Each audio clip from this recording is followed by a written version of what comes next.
Laksamana Raja di laut itu apakah semacam Ratu Pantai Selatan di sini? Karena dia benar-benar bersemayam di Bukit Batu, ada tebingnya kok. Oh, Ya, jawabannya Jawab. bagian dari family tree gitu ya. Kalau orang zaman dulu di abad 6, 13, 14 itu praktek dukunnya kayak apa sih Ki? Khususnya di kerajaan-kerajaan tuh Ki, pengen tahu aku. Oke, praktek dukunnya ya, Yang di Sriwijaya deh. yang di Sriwijaya. Kalau Sriwijaya tradisinya masih sama kayak nanti ke Thailand.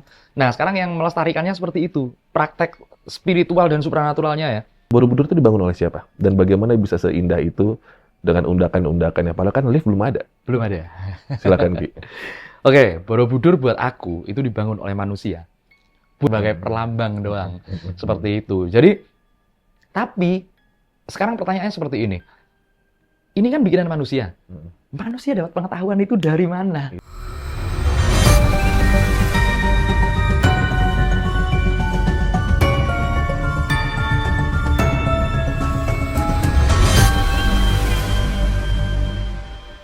Sobat Goib, kalau kamu suka dengan sejarah-sejarah Indonesia dan juga perjuangannya kita sebelum kemerdekaan, jangan lupa dong nonton juga channel Abang, program aku maksudnya, yaitu Kata Mereka di channel Robby Purba YouTube Official ya. Nah sekarang bareng sama Ki Atmo, kita lagi-lagi akan ngebahas tentang sejarah, dan kali ini Wong Kito Galo, yang dari Palembang, merapat. Kita dengarkan baik-baik ya. Ini kita akan ngebahas sebuah kerajaan yang memang berasal dari Sumatera Selatan. Kerajaan yang bercorak Hindu, Buddha, serta kuat dalam nilai spiritual dan pendidikan agama, terutama yaitu Buddhisme yang memengaruhi aspek sosial. Dan katanya sih kerajaan Sriwijaya ini mencakup berbagai legenda dan kepercayaan yang kaya akan makna spiritual dan juga misteri. Contohnya pengaruh kekuatan gaib dan juga spiritual dalam kehidupan sehari-hari masyarakat sekitar Sriwijaya, kayak tradisi adatnya, upacara keagamaan, dan kepercayaan terhadap roh leluhur yang masih hidup. Nah Ki, saya yakin sih ini bukan mitos ya, tapi memang adalah fakta. Tapi secara garis besar, kita sesekali tantang Ki Atmo nih sebagai orang yang suka baca teman-teman ya, yang literasinya tinggi. Apa sih yang Ki Atmo tahu tentang kerajaan Sriwijaya? Silakan Ki. Ya, yang pertama karena kita ngebahas Sriwijaya, salam buat Sultan di sana. Itu kita sama-sama di Yara Sutra, Yayasan Raja dan Sultan Nusantara. Oh, Itu ada sama Baranusa, Barisan Raja Nusantara, seperti itu. oke. Beliau ketuanya sekarang, yang di Sriwijaya, yang di Palembang. Oke. Nah, yang aku tahu, Bang, ini dulu sempat ada polemik. Karena salah seorang budayawan, Babe Ridwan Saidi, ini bilang kalau Sriwijaya ini nggak pernah ada. Ini cuman, Ya, aku pernah dengar. ya kan? Aku pernah dengar itu. Iya, itu dia. Iya. Beliau, Babe Ridwan bilang ini adalah sekumpulan bajak laut atau pelaut apa gitulah. Nah, mungkin itu ada salah satu literatur yang memang awal mulanya kerajaan Sriwijaya ini. Ini maritim besar, Bang. Maritim besar, kemudian army infantrinya, infantri itu pasukan daratnya, itu sekitar 300 orang. Tapi armada lautnya 20.000. Itu menandakan bahwa mereka memang benar-benar mengutamakan laut daripada darat. Ekspansinya lewat laut. Kemudian kultur-kulturnya, mistis-mistisnya, Sungai Musi siapa sih yang nggak Ya, kenal? Sungai Musi. Sungai Musi. Dan teman-teman yang ada di daerah Sungai Musi dan sekitarnya. Tahu kan kalau di sana orang lagi cari pasir dapatnya apa? Mas. Yes! Dapatnya itu berupa patung-patung Buddha dan lain sebagainya. Iya. Kemudian ada juga pusaka-pusaka. Relatif utuh, Bang. Pusaka-pusaka kerajaan Sriwijaya itu relatif jauh lebih utuh daripada Jawa punya. Karena di sini udah apa ya, banyakan rusak. Kalau mereka utuh-utuh bagus-bagus, Bang, di sana itu. Dan kemudian ini akulturasi budaya yang banyak sekali. Karena dalam sejarah kerajaan Sriwijaya ini banyak sumbernya, tulisannya itu dari Cina malah. Dari Cina banget. Jadi memang akulturasi budayanya memang udah meluas se-Asia. Jadi kalau dibilang Babe Ridwan ini adalah sekumpulan bajak laut seperti itu, enggak deh kayaknya. Orang sampai sekarang masih ada sultannya. Nah, benar. Berarti mereka ini Ki, kalau misalkan memang sebagian atau mungkin juga ini adalah orang-orang dari daratan Cina lah, let's say like that ya. Mereka masuk dari Laut Samudra Hindia ya. Lalu mereka masuk melalui Sungai Musi berarti ya. Maka mereka mendirikan kerajaan di kanan dan kirinya. Betul, Bang. pantesan teman-teman aku yang wong Kito Galuh nih kebanyakan putih-putih, terus matanya slanted kecil-kecil kayak keturunan Tionghoa ya Ki ya. Betul, betul, betul. Oke, Lah oke. memang aku juga seneng kok kalau di sana itu. Aku punya apa ya? Punya banyak pengalaman yang menyenangkan lah di sana. Mm-mm. Karena memang kalau kalau aku pengalamanku bukan hanya sama itu, Bang, tapi dengan alamnya yang kemudian buaya di sana. Mm-mm. Ada buaya-buaya yang lumayan ganas lah, Bang, di sana. Goib Itu apa tau nyata? nyata, Oh nyata. nyata. Tapi bedanya, Bang, di salah satu sungai, coba teman-teman Palembang tahu nggak ini kira-kira? Mm. Di salah satu sungai muara, ini ada yang buayanya ganas banget. Tapi di satunya lagi, jinak, nggak terlalu menyerang manusia. Padahal itu satu aliran dan itu nggak masuk akal sih kalau aku bilang. Kok bisa karakternya Iya. beda banget? Itu kira-kira yang membedakan karakternya apa? Kalau ini kata mereka ya, kata mereka, legendanya dulu ada perjanjian, Bang. Hmm. Ada perjanjian yang di sini nggak boleh makan orang. Kalau mau makan orang di sini, karena di sini tempatnya orang jahat-jahat. Itulah kira-kira, Bang. Oh gitu. Tuh kira-kira. Terus kalau dari kita ngebahas soal kemakmurannya dulu Ki ya. Hmm. Tadi kan Ki sempat menyinggol perihal tentang harta dan segalanya yang terkandung di situ ya, di sekitaran Sungai Musi. Ya. Bahkan ditemukan juga kalau kita bisa bilang seperti throne, senjata dan lain sebagainya itu semua terbuat dari emas. Yes. Ya. Berarti pencarian itu sampai sekarang masih ada ya Ki? Dilakukan? Sampai sekarang, Bang. Sampai sekarang masih ada. Bahkan alatnya sekarang pakai alat canggih-canggih. Apa namanya? Gold detector itu loh. Detektor. Detektor itu. Itu wajar-wajar aja ya. Jadinya karena Sriwijaya. Sri itu gemilang, gemilang. Wijaya itu berjaya. Berjaya. Nah, seperti itu kira-kira. Kemudian, kalau zaman dulu kan nama pulau itu bukan Sumatera, Bang. Namanya kan Swarnadipa. Suara Diva. Swarnadipa itu artinya adalah literally pulau emas. Pulau Emas. Iya. Dari ujung Aceh sampai apa namanya? Lampung, Lampung. ujung-ujung itu emasnya banyak sekali. Disebut Suara Diva. Ya, itulah. Makanya aku waduh, teman-teman kalau cari emas bersejarah di sana, seharusnya sih sebagai barang bersejarah, jangan sebagai sekedar emasnya itu aja. Karena banyak banget patung-patung sini-sini yang coraknya Buddha. Dan ini kita yang punya ya. Kalau di Thailand, karena sama, Bang. Bentuknya beberapa ada yang sama kayak Thailand. Contoh lah Wisnu, Prapom. Aku bisa bilang kalau di Thailand itu Prapom namanya. Itu perlambang Brahma. Itu nanti terbuatnya udah dari perunggu. Udah dari model-modelan perunggu. Tapi kalau di kita, itu benar-benar kejayaannya yang masih dari emas. Seperti itu. Kebayang ya kalau misalkan satu patung Buddha yang segini doang ukurannya ya Ki ya. Hidup 100 tahun kayak cukup itu ya Ki. Itu kayaknya lebih-lebih itu, Bang.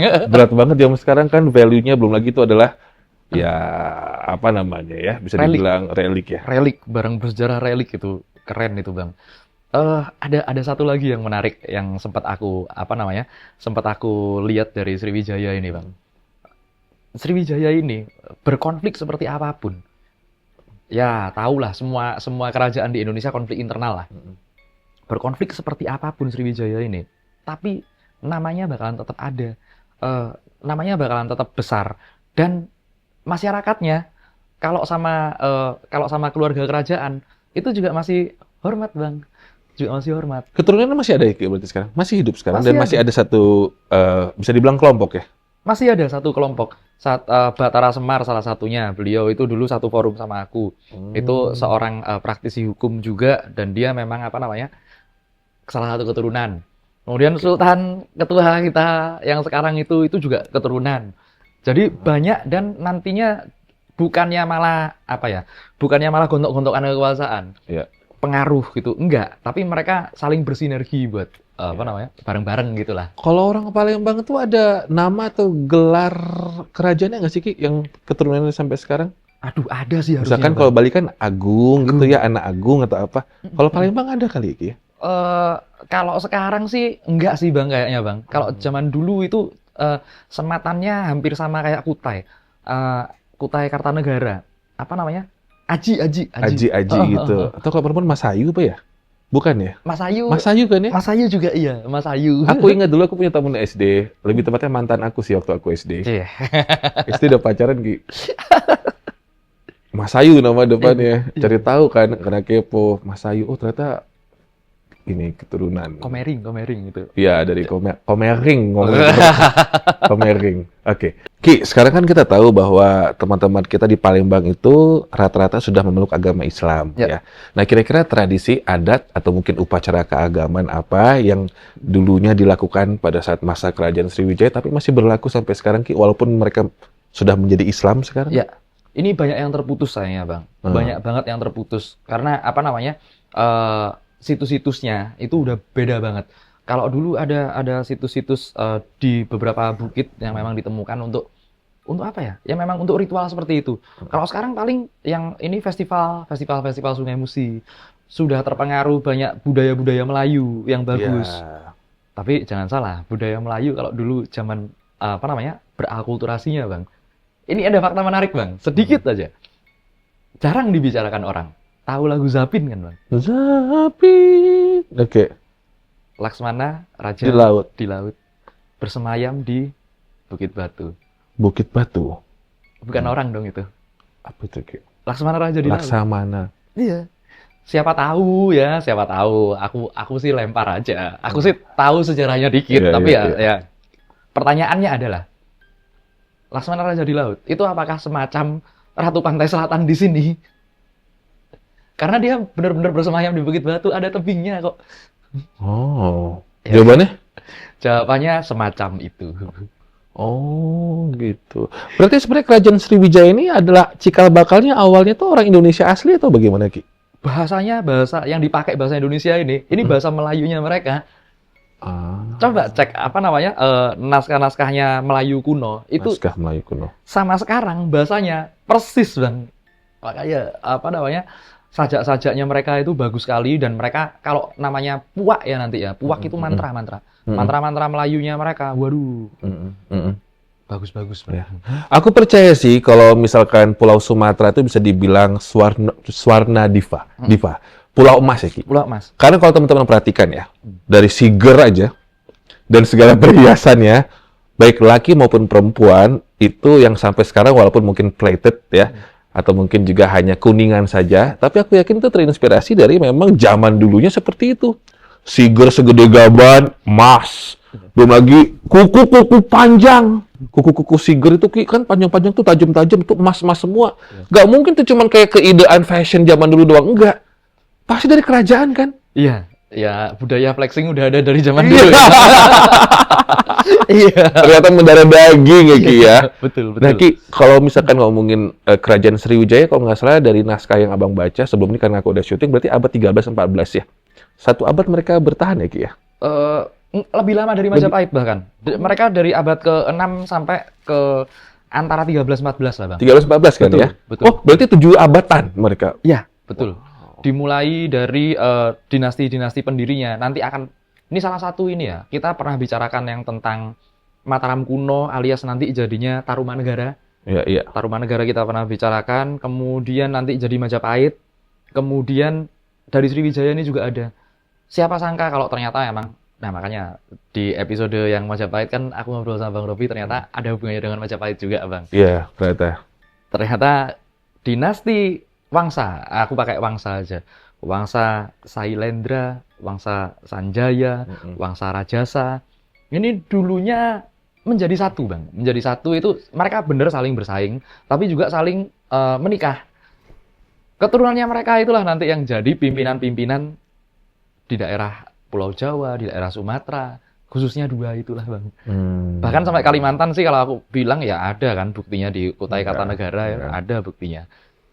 Ya, ini aku pengen keluar konteks sedikit dari pembahasan kita kerajaan ya, Ki. Mungkin selama ini dari semua podcast yang ada di Indonesia dan YouTube channel ini, Ki, pasti selalu ngebahasnya kalau hal yang mistis itu, kalau nggak Pulau Jawa lagi, kalau nggak Kalimantan lagi. Kalau untuk Sumatera bagian selatan, Ki, ini kita putus dulu nih ya, ada hubungan dengan kerajaannya ya. Kalau khusus untuk Sumatera Selatan, hal goib yang pernah Ki pelajari atau Ki ketahui apa sih, Ki? Sumatera Selatan, Sari Manggilo. Orang Gilo? Bukan, Sari Manggilo itu adalah salah satu ilmu pengasihan yang bahannya adalah minyak, namanya minyak Sari Manggilo. Ini Palembang? Ya, antara situ lah, Bang. Aku nggak berani bilang aslinya. Oh, antara Palembang dan Lampung? Antara situ. Jadi nanti ada beberapa bahan-bahan yang ditemukan sama mereka itu. Bunga tentunya. Baru dengar Abang. Baru dengar ya? Sariman Gilo. Sariman Gilo. Ada kitabnya bahkan, Bang. Gilo itu gila loh. Iya. Sariman itu apa ya artinya? Sari Manggilo itu pokoknya gini, kalau aku diajarinnya ya Bang ya. Sari Manggilo itu semua sari-sari nabati dari bunga akan membuat orang lain gila padamu. Gitu I kira-kira. see. Coba ada kitabnya tadi katanya. Ada kitabnya. Gimana Ki? Jadi di situ diajarkan beberapa ramuan-ramuan herbal, bunga ya, terutama bunga dan Apa aja bunganya, nggak usah pelit-pelit info. ada, oke. Dikit aja. Setengah-setengah kita ngasih taunya ya. Apa aja bunganya? Melati, kenanga, terus habis itu ada beberapa akar-akaran. Ada kunci. Kunci itu apa ya? Bahasa Indonesianya ya? Kunci. Iya, yang apa namanya? Tumbuhnya di pohon bambu-bambu itu loh. Kayak kencur Rabung. sih dia. Bukan. Rebung. Kayak kencur sih dia. Kunci Apa lah ya? sebutnya. Kunci. Oke, Itu terus? ada di situ. Diritualkan dengan cara tertentu ya itu tadi, bulan purnama lagi-lagi. Bulan purnama. Memakai minyak-minyak khusus, kelapa khusus. Kalau di Kalimantan disebut dengan tambuk habang. Tambuk habang itu apa namanya? Yang ininya merah itu loh. Kelapa yang merah itu. Dimasak nggak pakai api. Ada caranya Bang, dimasak nggak pakai api. Kemudian nanti setelah selesai, orang yang memakainya akan disukai targetnya. Seperti itu. Dipakai di wajah minyaknya itu. Ya udah, aku kasih tahu cara memakainya. Ya. Seru nih. Jadi teman-teman, kalau semua orang biasanya minyak pengasihan itu suruh pakainya gini kan. Segala macam, gini terus seperti itu. Aku kasih kalian Toto Aura yang simple aja, Toto Aura simple aja. Ini kan namanya jari manis. Ya. Ada ininya, ada maksudnya kenapa cincin kawin itu ditaruhnya di sini. Sebenarnya ada maksudnya. Nah, caranya adalah ini penggunaan berbagai barang ya. Ini di sini nih. Ini lakukan seperti ini dulu, tak. Kita lakukan udah 7 kali kayak itu. 30 kali. 30 kali. Setelah 30 kali ujung hidung seret. Nanti lepaskan ke depan, nah baru. Kalau yang cewek nggak perlu ini, kalau yang cowok perlu ini dari rusuk belakang ini ditarik ke depan. 1, 2, 3. Ya itu Toto Aura yang simple. Pakai minyak itu. Ya. Itu. Ini udah praktek lama Ki. Udah sangat legend ya. Udah sangat legend banget. Udah sangat legend banget. Sariman Gilo. Sari Manggilo namanya. Ki bisa melaksanakannya juga. Bisa. Aku kira buat teman-teman kita yang khusus keturunan sana aja, enggak ya? Enggak. Bahkan dulu ada salah satu paranormal ya, bisa dibilang paranormal senior lah di daerah sana. Namanya Hang Solahuddin. Hang Solahuddin itu kalau atraksi dulu ngebor mukanya, Bang. Oh, Master Limbat kalah? Wah, belum ada. Dulu masih belum ada. Master Limbat masih jauh. Namanya Hang Solahuddin. Itu drill-drillan seperti itu dan dia memang ahli, Bang, kalau mainan gitu-gituan, Bang. Sukanya aku daerah Sumatera Selatan itu silatnya bela dirinya jago. Kemudian ilmu supranaturalnya jago banget. Iya. Dari alam juga. Sih. Dari alam semua itu. Iya, itu dia. Sebelum pakai ini, sebelum misalkan sang paranormal, maaf ya Mas Nanda agak keluar dari topik kerajaan sedikit karena mumpung lagi ngebahas daerah lain gitu, dari kemarin kan kita bahasnya daerah Jawa mulu. Iya. Sebelum melakukan ritual Sariman Gilo ini, apa yang harus dilakukan oleh sang paranormal, apa yang harus dilakukan oleh pasien ya? Pasiennya. Sebenarnya pasiennya nggak harus melakukan apa-apa, Bang. Nanti harus ditebus sama emas senilai berapa gram gitulah. Tapi dari awal sampai terakhir biasanya kalau mau bikin itu ya tirakat dulu, tirakat puasa dulu. Itu nggak lama kok, seminggu lah paling. Seminggu kumpulin bahannya. Kalau dulu bahan itu nggak beli, Bang. Kalau zaman sekarang enak bisa beli. Kalau zaman Nyari. bener-bener nyari. Kalau orang-orang tahu bunga kenanga, itu kan ada yang masih nguncup, ada yang udah mekar, yang hijau gitu kan. Sama melati yang masih kuncup sama yang udah mekar. Itu juga beda. Beda filosofi di Melayu pun seperti itu. Beda seperti itu. Nggak boleh sembarangan dipakai. Yang mana metiknya nggak boleh jatuh ke tanah. Terus habis itu nggak boleh jatuh apalagi sampai tanah. Terus habis itu nggak boleh kena api dan lain sebagainya. Itu susah, Bang, bikinnya, Bang. Tapi besok aku kasih lihat ininya. Pasienmu ada yang berhasil? Loh, itu masih belum pernah gagal, Bang. Kalau yang Enggak, ceritain dulu salah satu kasusnya. Apakah sang laki-laki ini menyukai perempuan, lalu laki-laki ini pakai itu dan berhasil menikah atau apa? Salah satu kasusnya aja. Ya, kebetulan yang pakai itu cewek sih, Bang. Oh, biasanya perempuan? Ya. Merebut suami orang? Ih, lu mah pelakor di dukun. Enggak. Didukun, didukung. Kayak mana sih, Ki? Iya. Iya lagi. Oh, gue gebok loh. Enggak bang. Enggak. Kalau misalkan laki-laki yang mau dikejar single nggak apa-apa, Ki. Jadi gini bang, kecenderungannya cewek-cewek itu yang datang. Ani-ani itu. Nah ya itu gitu. Ya udah, nggak usah cewek-cewek ani-ani, nggak semua cewek begitu, guys. Iya. Ani-ani, lanjut. Ani-ani itu, mereka kan carinya yang udah mapan, ya kan, banyak duit. Tujuannya mereka buat melihara cowok lagi. Dipelihara. Iya. Oh. Dia dipelihara buat melihara orang lain. I see, paham. Kan polanya gitu ya? Polanya gitu. Polanya gitu. Suatu saat galau dong si cewek ini. Iya. Galau gara-gara apa? Gara-gara cowok yang dia piara ini minggat bang. Piara cewek lain. Udah gitu aja muter gitu kan. Pakai apa nih? Gini. Ya udahlah. Ini ada ini. Aku sempat bikin ini. Coba aja. Sari Manggilo. Nggak promo ya ini. Sekarang udah nggak ada barangnya. Kecuali aku mau bikin lagi. Sari Manggilo ini. Kemudian Gara-gara episode ini nanti keyboard aja kayak request lagi. Lanjut. iya makanya. Akhirnya barang ini aku kasih tahu cara memakainya. Yang tadi aku pakai seperti itu. Kemudian selama ketemu sama cowoknya itu. Nah ini teman-teman juga hati-hati. Cara kerjanya pelet aku bongkar sedikit di sini. Ini kan gelas nih. Ini gelas nih. Kalau aku tanganku ada minyak di sini. Bahkan ini sisaan pun. Gini aja. Si Sari Manggilo ini sisaannya pun. Iya sisaan pun. Waduh. Kan masih ada nempel-nempel gitu kan pasti. Itu diginiin aja di bibir gelas. Masa nggak masuk? Masuk, kena bibir bang. Itu satu. Kemudian yang kedua, sendok, garpu, segala macem. Ya gitu caranya masukin ilmu-ilmu pelet itu. Jadi hati-hati.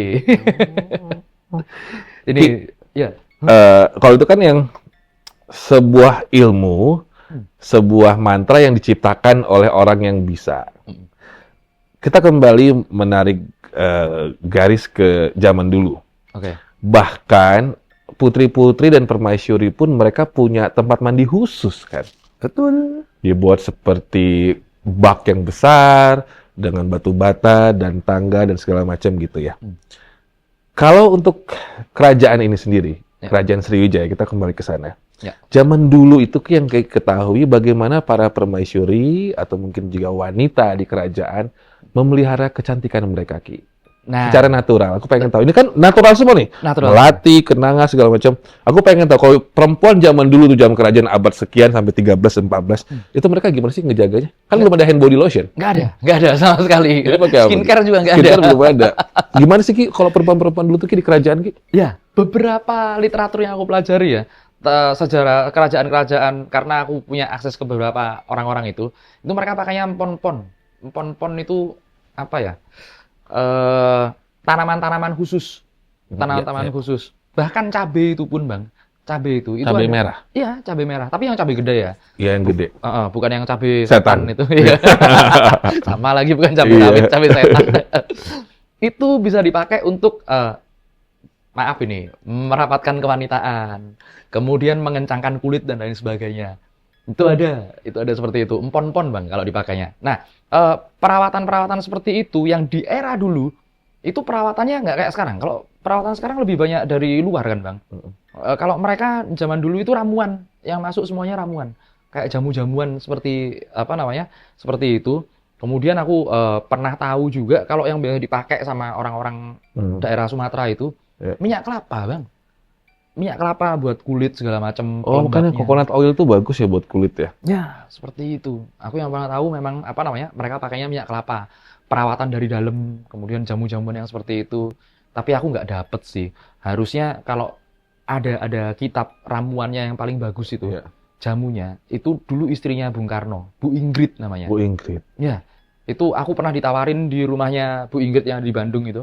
Nanti aku samperin lagi jadi inget kan aku akhirnya. Iya.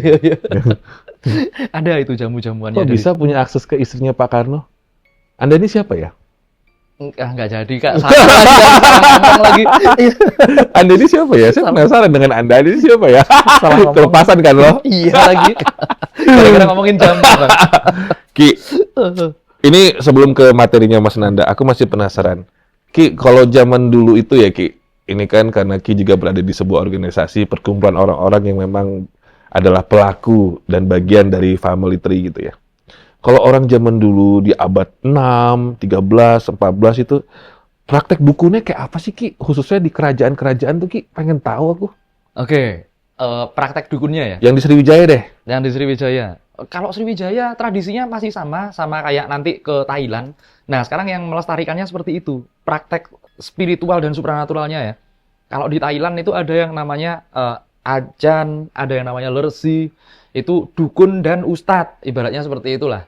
Tapi nggak diadu. Kalau di Indonesia kan diadu di film-film. Ya kan? Nah, caranya mereka pakai parita-parita, kemudian mantra-mantra seperti itu. Saya alon-alon, parita, Pak? Parita Buddhis. Oh, oke. Baca mantra-mantra Buddhisnya itu. Oke. Kemudian mereka bikin amulet. Amulet itu apa ya? Ya kayak jimat gitulah ya. Iya. Jimat. Tapi kalau dibilang jimat kan perspektifnya orang gimana gitu. Iya. Coba lah cari tai amulet yang Buddhis itu. Itu masih sama kok. Yang ditemukan di Sungai Musi sisa-sisaan itu masih sama. Berarti kalau misalkan praktek dukun Thailand zaman dulu dengan praktek paranormal di kerajaan Sriwijaya mirip gitu Ki ya. Berarti kumantong atau boneka voodoo lah bisa dibilang itu bisa terjadi dong? Ada dong? Ada. Dari sana juga? Ada. Gumantong itu malah apa namanya? Kan ada dua macam nih. Yang satunya gumantong, satunya menyimpan. Kumantong tuh menyimpan kan? Gumantong itu jadi konsepnya tuyul lah itu Bang. Oh. Tuyul tapi dalam arti yang halus. Kita juga pernah miara, bukan kita. Cie, kelepasan lagi. Bukan kita. Aku juga pernah miara gumantong, ya kan? Yeah. Tapi itu prinsipnya setelah aku lihat, bahkan itu di Sumatera pun, bahkan di Jawa pun juga ada. Konsepnya nggak usah pakai boneka itu. Jadi seolah-olah gini loh, ini toko depannya. Nanti kayak ada anak kecil main-main gitu.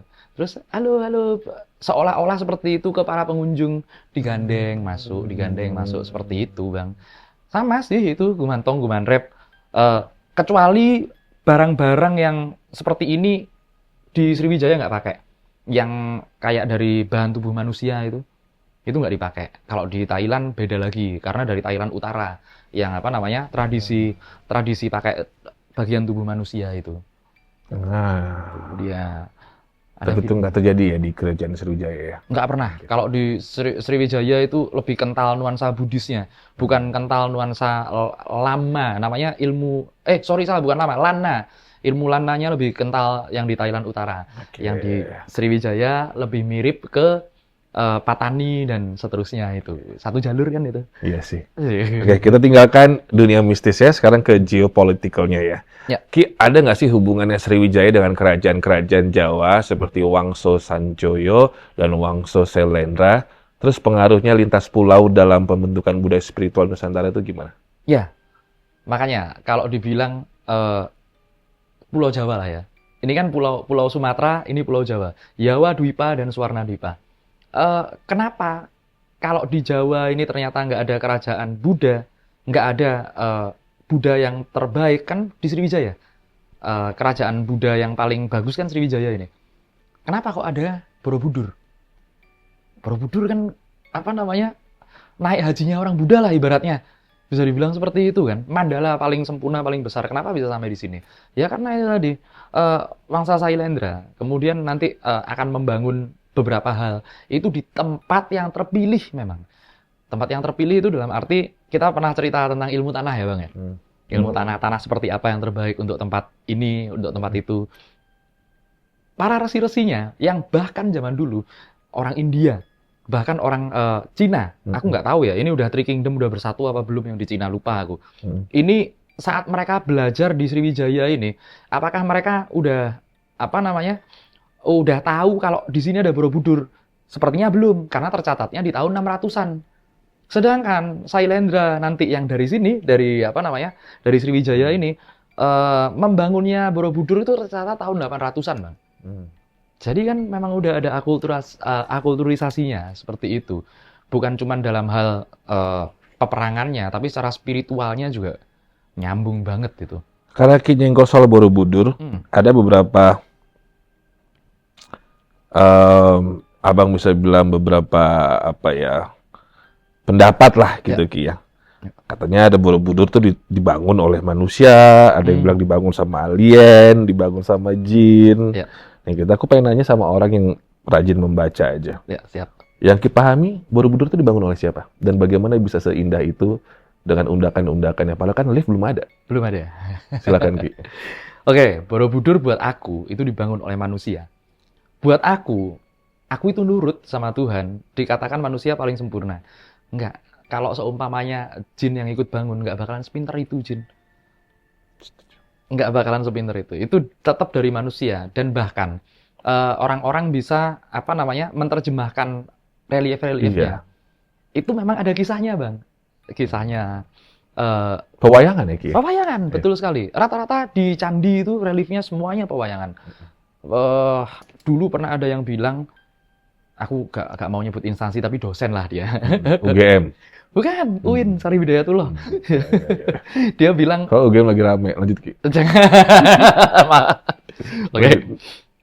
Seorang dosen di salah satu kampus di Tangerang Selatan itu pernah bilang kalau ini adalah buatan Nabi Sulaiman. Dasar-dasarnya adalah ya ada Ratu Sobo dan lain sebagainya, ada yang terbang segala macam. Sebenarnya kalau orang buat tahu sejarah dan mereka tahu tentang Ayurveda itu Vedic yang teknik ya, banyak pengetahuan-pengetahuan kuno di situ. Mereka kan paham, oh ini ternyata Rudra yang dibilang kayak alien itu. Itu ternyata adalah Rudra. Rudra itu apa? Rudra itu menggambarkan hasta brata dari manusia, perlambang manusia. Kalau orang yang udah mencapai pencerahan, udah mencapai pengetahuan yang luas, pasti akan muncul ya di gambar doang, sebagai perlambang doang. Seperti itu. Jadi, tapi sekarang pertanyaannya seperti ini. Ini kan bikinan manusia. Manusia dapat pengetahuan itu dari mana? Itu dah. Itu ya. Bingung deh gue. Itu dari mana ya Ki? Itulah. Bahkan bisa simetris. Dan bahkan dengan bangunan yang sama di beberapa negara pun juga ada kan. Yang seperti Borobudur. Iya, ada. Kok bisa? Dan itu kan jaraknya nggak dekat Ki. Bener. Jauh banget, ribuan kilometer, ratusan ribu kilometer. Kok bisa sama ya? Amerika Latin lagi. Amerika Latin ya Ki ya? Kok bisa ya Ki? Kok bisa sama seperti mandala seperti itu? Borobudur adalah satu-satunya mandala paling sempurna di belahan dunia lah ya. Tapi ada pecahan-pecahan mandala yang persis seperti itu. Lah taunya dari mana? Berarti nggak menutup kemungkinan. Kalau pengetahuannya Tuhan itu ya disampaikan ke mereka juga. Orang itu akses energi kok. Ada pernah Bang, pengalaman yang, ya ini pengalaman asik lah, benar-benar pengalaman asik. Meditasi di Borobudur, orang meditasi di Borobudur. Sakit ya ini, kondisinya sakit. Terus langsung sembuh. Tapi di waktu-waktu tertentu. Borobudur kan malam ditutup Ki. Ya, tanggalnya aja. Tanggalnya. Iya, tanggalnya aja. Aku nggak tahu ya Ki, aku mungkin maksudnya aku setuju kalau misalkan di Borobudur itu kita bahas agak jauh dari Sriwijaya lagi dari Sumatera Selatan. Aku cukup setuju jika Borobudur itu dijadikan tempat yang senyaman mungkin untuk teman-teman kita yang disabilitas karena kan kemarin memang akan dibuat katanya lift ya Ki ya atau apa jalur untuk mereka yang menggunakan kursi roda. Aku setuju. Tapi aku juga lebih setuju kalau misalkan Borobudur itu misalkan harus ada pemugaran, ya, dibuat menjadi anti gempa gitu, Ki. Ya. Karena kalau misalkan amit-amit Allah mengizinkan ada sesuatu yang terjadi dan itu runtuh, sayang, Ki. Maksud aku alih-alih kita memfokuskan, ya kita boleh bantu teman-teman kita yang pengen jalan-jalan. Tapi kalau bisa dibarengin, belum pernah ada terjadi ya pemugaran ya atau revitalisasi untuk anti gempa ya nggak sih Ki? Anti gempa. Candi-candi kita belum ada yang dibuat anti gempa ya Ki? Bisa nggak sih Ki kira-kira menurutmu Ki? Iya, sebenarnya candi-candi kita itu ya secara kuat udah? Secara aslinya itu udah anti gempa Bang. Secara aslinya udah anti gempa, kecuali dia kena geragal itu apa ya? Batu-batu yang keluar dari itu, ya memang. Akhirnya kan dulu Borobudur kan cuma tertutup. Saking tanah dan batu berat, jadinya rusak ininya. Stupa-stupanya.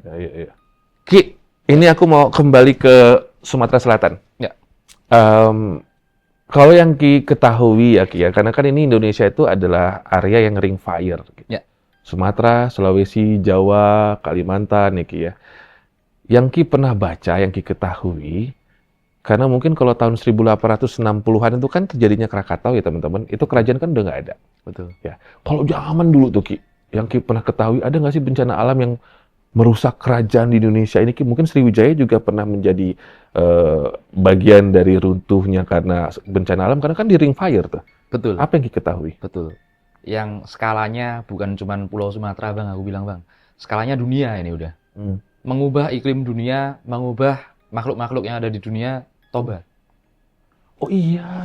Ya, gunung berapi paling mengerikan salah satu di dunia itu Toba. Eh, nanti vegetasi-vegetasi yang ada di situ, makhluk-makhluknya yang ada di situ, bahkan sampai sekarang yang disebut mulai dari Aceh, dari Aceh teratas itu ada namanya Rimung Aulia itu apa ya? Ya harimau juga lah ya.